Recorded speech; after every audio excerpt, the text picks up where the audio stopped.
ناظرین، میں ہوں آپ کی ہوسٹ عشاء رحمان اور آپ مجھے دیکھ رہے ہیں FM4 کے TV کے پروگرام ناز برداریاں میں، جو پاکستان کا سب سے معتبر حالات حاضرہ کا پروگرام ہے۔ ویورز، اس پروگرام میں ہمیشہ کی طرح میرے سوالات کے جوابات دینے کے لیے، ان پر اپنے ویلو تجزیہ کرنے کے لیے میرے ساتھ اسٹوڈیو میں موجود ہے ہمارے ملک کے ممتاز دانشور سینئر کالم نگار تجزیہ کار ادریس ناز صاحب۔ السلام علیکم سر۔ وعلیکم السلام۔ سر، لارجر بینچ کے حوالے سے سپریم کورٹ کا فیصلہ سامنے آ گیا ہے۔ سپریم کورٹ نے یہ کہا ہے کہ یہی 3 رکنی بینچ اس کیس کی سماعت کرے گا جو وزیر اعلیٰ پنجاب کے حوالے سے کیس چل رہا ہے۔ انہوں نے یہ بھی کہا ہے کہ ہم مزید آگے جا کر دیکھیں گے کہ لارجر بینچ کی ضرورت پڑتی ہے یا نہیں پڑتی۔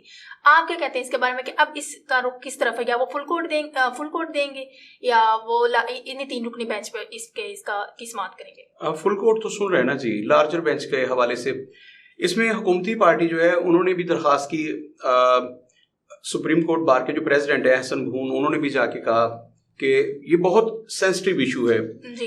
اس نے پاکستان کی سیاست کا رخ متعین کرنا ہے۔ اب دیکھیے، یہ انتہائی حساس نوعیت کا اور بڑا اہم فیصلہ ہے، اس کی امپورٹنس جو ہے یہ تو آگے جا کے ہمارے ایک لطیفہ ہے، پہلے کسی دوست نے آج مجھے وہ میسیج سینڈ کیا ہے اور وہ لطیفہ ہمیں ہمارے ایڈیٹر جو ہیں انہوں نے بھی سنایا۔ انہوں نے کہا جی کہ آنے والے وقت کا مطالعہ پاکستان جو ہے نا جی، وہ بڑا عجیب سا مذاقیہ ہونے والا ہے۔ مطالعہ پاکستان میں بچے یہ ڈیسائیڈ ہی نہیں کر سکیں گے، وہ بیچارے کیا لکھیں گے جب پنجاب کی تاریخ لکھی جائے گی کہ ہمارا صبح کو پرائم منسٹر سارا وزیر اعلیٰ جو ہوتا تھا وہ حمزہ شہباز شریف ہوتا تھا، دوپہر میں فلاں ہوتا تھا اور شام میں پھر فلاں ہو جاتا تھا۔ جی، ہماری جو تاریخ ہے وہ اس سے عبارت ہو جائے گی۔ عشاء، اس وقت یہ ہے کہ تخت لاہور جو ہے پنجاب پاکستان کا سب سے بڑا صوبہ ہے۔ ہم ہر روز قارئین کو نئے سرے سے یہ ساری بات سمجھانے کی کوشش کرتے ہیں جی سر، کہ پاکستان کی آدھی آبادی جو ہے وہ صرف اور صرف پنجاب میں ہے۔ آبادی کے اعتبار سے پاکستان کا سب سے بڑا صوبہ پنجاب ہے۔ تخت لاہور جو ہے یا صوبہ لاہور کا جو فیصلہ ہے حکمران کا، یہ بہت امپورٹنٹ ہے۔ آپ دیکھیے کہ سب سے سارے فیصلے ہم نے پھر کرنے ہوتے ہیں، تو ایسا ہے کہ پنجاب میں حکومت کے لیے اکھاڑ پچھاڑ ہوئی۔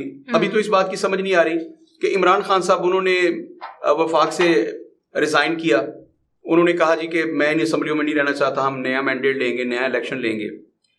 پنجاب اسمبلی پہ وہ کیوں اتنا زور دے رہے ہیں کہ ایک طرف وہ حکومت کرنا نہیں چاہتے وفاق سے، وہ چلے گئے، ریزائن دے کے چلے گئے۔ پنجاب ان کی ضد ہے کہ میں نے ہر صورت حاصل کرنا ہے۔ وہ ایک فلم آئی تھی نا پنجاب نہیں جاؤں گی، لیکن عمران خان صاحب کہہ رہے ہیں کہ میری ضد ہے، میں نے ہر صورت پنجاب جانا ہے۔ اچھا، عمران خان صاحب ڈٹ گئے کہ میں نے پنجاب حاصل کرنا ہے۔ اس بات کی تو مجھے اس لاجک کی بالکل سمجھ نہیں آ رہی۔ وفاق سے آپ آگے ہیں، استعفے دے دیے اور پنجاب کے آپ کی ضد ہے۔ یہ ہے آئینی بحران کی انتہا۔ اچھا خیر، اگر عمران خان صاحب مطالبہ کر رہے ہیں تو بھائی یہ ان کا جمہوری حق ہے نا، پھر جمہوری حق ہے۔ آپ 20 لوگ جو ڈی سیٹ ہوئے تھے ان پر انتخابات ہوئے اور پی ٹی آئی کے جو نامزد امیدوار تھے وہ جیت گئے جی۔ اب پنجاب کی حکومت بننے جا رہی تھی، سپریم کورٹ کے فیصلے کے مطابق 22 تاریخ کو، اس 22 جولائی کو انتخابات ہوئے سپریم کورٹ کے فیصلے کے مطابق، اور اس میں پی ٹی آئی اور کاف لیگ کے جو مشترکہ امیدوار تھے چوری پرویز لائی، وہ جیت گئے۔ ڈپٹی اسپیکر دوست محمد مزاری صاحب نے، انہوں نے 10 ووٹ جو تھے کاف لیگ کے، انہیں ایک خط کی بنا پر جو چودھری شجاعت حسین صاحب نے لکھا، اس خط کی بنا پر وہ مسترد کر دیے۔ سپریم کورٹ میں یہ کیس چل رہا ہے کہ کسی بھی پارٹی کا ہیڈ اتھارٹی وہ ہے ڈائریکشن دینے میں، یا پارلیمانی لیڈر جو ہے اس کا فیصلہ حتمی سمجھا جائے گا کہ ووٹ کس کو دینا ہے۔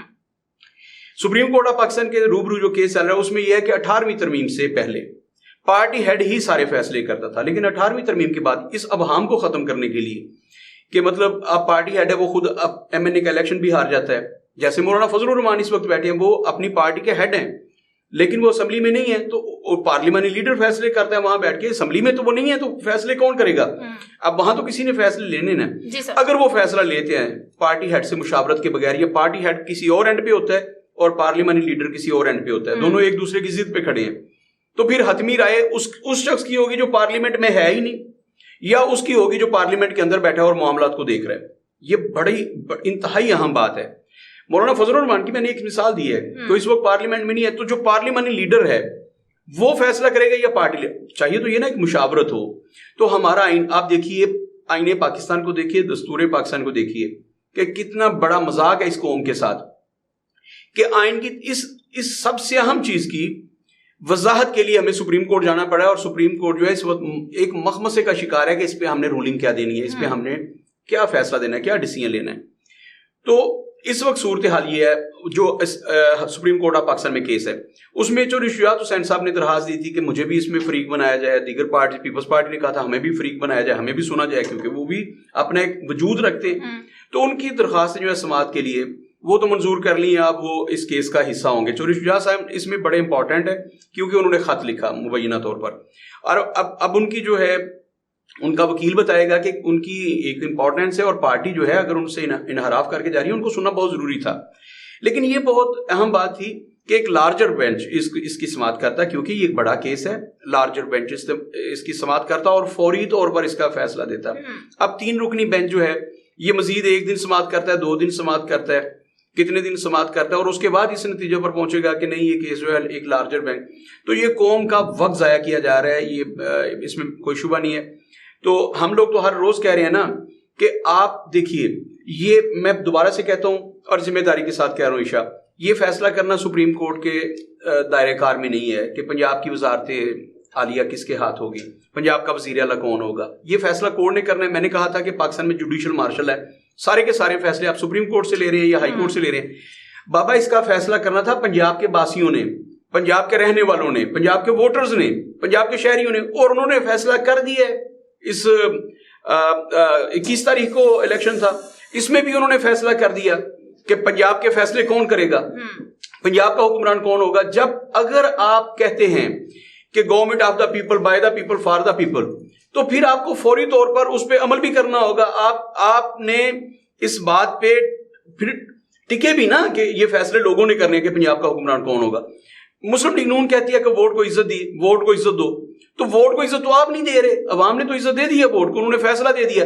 اچھا اس کا مطلب کیا ہے ووٹ کو عزت دو؟ کہ اگر وہ ووٹ ہو مسلم لیگ نون کی فیور میں تو سمجھ آئیے کہ ووٹ کو عزت ہے، اگر وہ آ جائے پاکستان پیپلز پارٹی کی فیور میں، اگر وہ آ جائے پی ٹی آئی کی فیور میں، وہ آ جائے MQM کی فیور میں، کسی اور کے صندوقڑی سے ووٹ نکلیں، تو وہ کہیں گے کہ جی یہ تو بالکل ووٹ کو عزت نہیں دے گی۔ یہ کیا طریقہ کار ہے؟ عوام کا حق ہے، آئینی حق ہے۔ میں بار بار کہہ چکا ہوں کہ میں اس جمہوریت کو نہیں مانتا، لیکن انسان نے جو سسٹم بنایا اس میں سب سے خوبصورت نظام اب تک وہ جمہوریت ہے، ڈیموکریسی ہے۔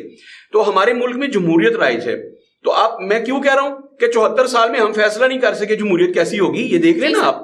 اس لیے میں کہتا ہوں کہ میں جمہوریت کا بہت بڑا حامی نہیں، اور جمہوریت کچھ بھی ڈیلیور کرنے میں ناکام ہو گئی ہے۔